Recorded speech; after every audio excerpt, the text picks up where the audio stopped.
Hello guys, അപ്പോൾ ഞാൻ ഈ ഒരു വീഡിയോയിൽ എൻ്റെ ലൈഫിലെ ഫസ്റ്റ് സൺസ്ക്രീനിനെ കുറിച്ചുള്ള റിവ്യൂ പറയാനായിട്ടോ വന്നത്. അപ്പോൾ ആക്ച്വലി ഞാനൊരു സൺസ്ക്രീൻ പേഴ്സൺ ആയിരുന്നില്ല.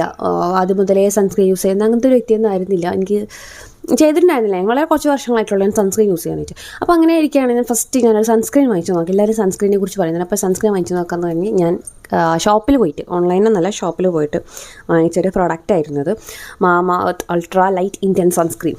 ഓക്കെ, അപ്പോൾ ഇതാണ് എൻ്റെ ലൈഫിൽ ഏറ്റവും ഫസ്റ്റ് ഞാൻ യൂസ് ചെയ്യുന്ന സൺസ്ക്രീൻ. അപ്പോൾ ഈ ഒരു സൺസ്ക്രീൻ യൂസ് ചെയ്തപ്പോൾ ഞാൻ ആക്ച്വലി എൻ്റെ ഒരു കോമ്പിനേഷൻ സ്കിൻ ടൈപ്പാണ്. ഓയിലി അല്ല, അതേപോലെ തന്നെ ഡ്രൈ അല്ല, എന്നാൽ ഓയിലിയാണ് ഡ്രൈ ആണ്, അങ്ങനെ തോന്നുന്നൊരു സ്കിൻ ടൈപ്പാണ്.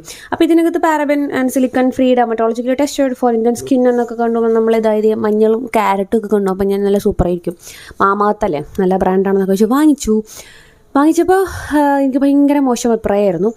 SPF 50 PA ++ ഒക്കെയാണ് കേട്ടോ. അത് എനിക്ക് ഒട്ടും സ്യൂട്ടാവാത്തൊരു സൺസ്ക്രീനാണ് കേട്ടോ. അത് ഒട്ടും സ്യൂട്ടാവാത്തെന്ന് വെച്ചിട്ടുണ്ടെങ്കിൽ ഇതുപോലെ സൺസ്ക്രീൻ ഈ സൺസ്ക്രീൻ ഞാൻ പിന്നെ യൂസ് ചെയ്തിട്ടില്ല മീൻസ് ഇത് ഞാൻ വേറൊരു സൺസ്ക്രീൻ ട്രൈ ചെയ്തപ്പോൾ എനിക്ക് മനസ്സിലാവണം ആക്ച്വലി ഇങ്ങനെയല്ല സൺസ്ക്രീൻ വേണ്ടത് എന്നുള്ളത്. ഞാൻ ഇട്ടപ്പോൾ തൊട്ട് എനിക്ക് ഭയങ്കര ഓയിലി ആവുകയാണ് സ്കിൻ. അതേപോലെ തന്നെ ഓയിലി ആവുന്നത് കോട്ടയെന്ന് വയ്ക്കാം. ഇത് പെട്ടെന്ന് സ്വെറ്റായിട്ട് വേർത്ത് കുളിക്കുക എന്നൊക്കെ പറഞ്ഞിട്ടുണ്ടെങ്കിൽ വേർത്ത് കുളിച്ചൊരു ലെവലാവുമായിരുന്നു. ഇട്ട ഉടനെ തന്നെ വേർക്കും, ഭയങ്കരമായിട്ട് വേർക്കും. പിന്നെ വെയിലത്തൂടെ ഇറങ്ങി ഒന്നും പറയണം, ഭയങ്കരമായിട്ട് വേർക്കും.